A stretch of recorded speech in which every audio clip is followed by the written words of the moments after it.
We need to take you live to the floor of the Senate, where at this very moment, the Senate is voting to break a filibuster on a partisan immigration and border security package.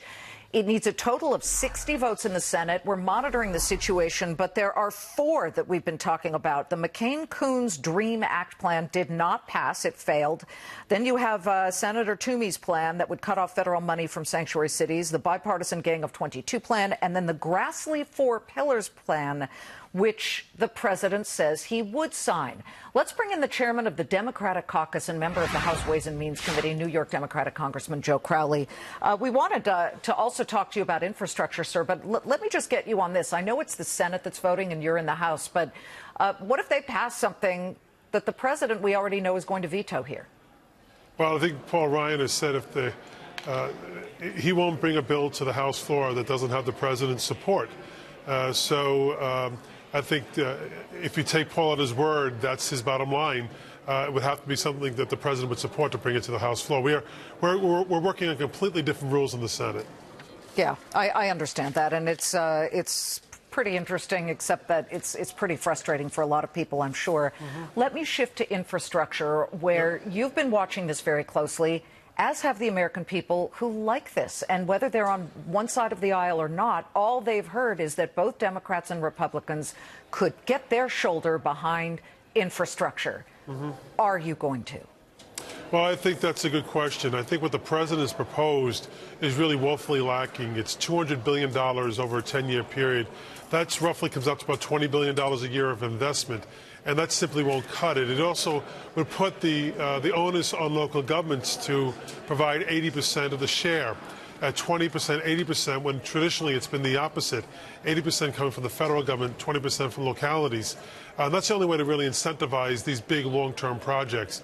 So I hope the president goes back to the drawing room and come up with a new plan, one that really will meet the needs of the American people, because we do need, Liz, to reinvest in America, to get these kind of jobs moving as well, to keep our economy churning, but to invest in America's infrastructure. Well, the math isn't quite coming up right when it's $200 billion from the federal government, and then it's sort of wish upon a star for state and local governments and private business. I will say this. I've been studying up on this. The Association of American Civil Engineers they gave it the big eye roll, and they said, wait, we're $2 trillion in the hole. We need $2 trillion when it comes to what's needed for our roads and our bridges.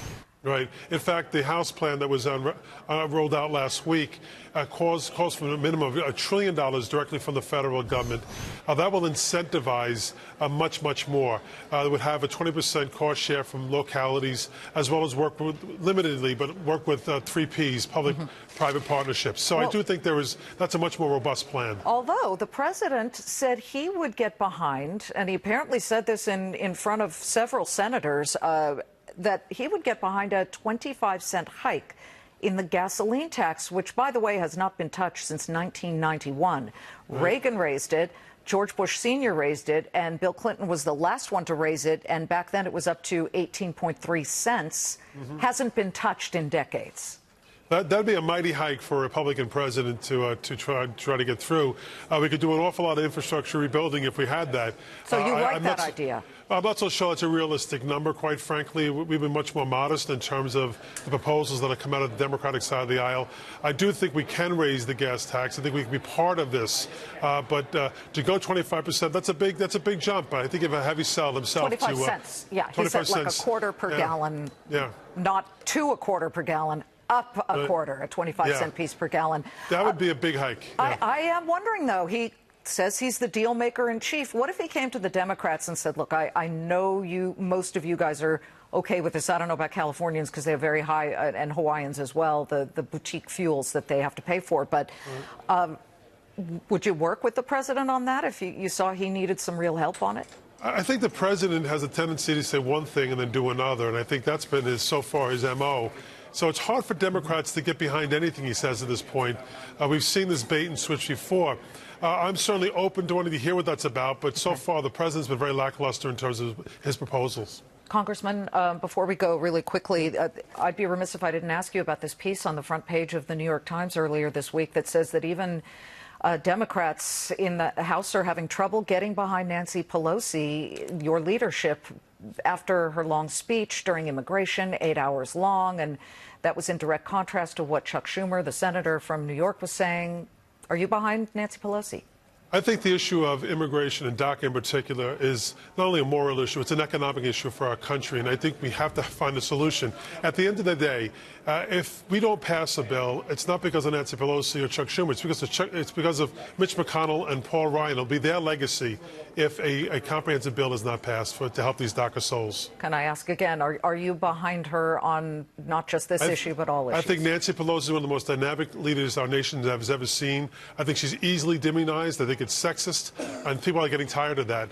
And so Nancy Pelosi is a leader, and she continues to lead this Democratic caucus. All right. Thank you for answering the question. Congressman Joe Crowley, we'll see you next time. Thank you. Thank you, Liz. Following in the footsteps of those before him, with the closing bell ringing 17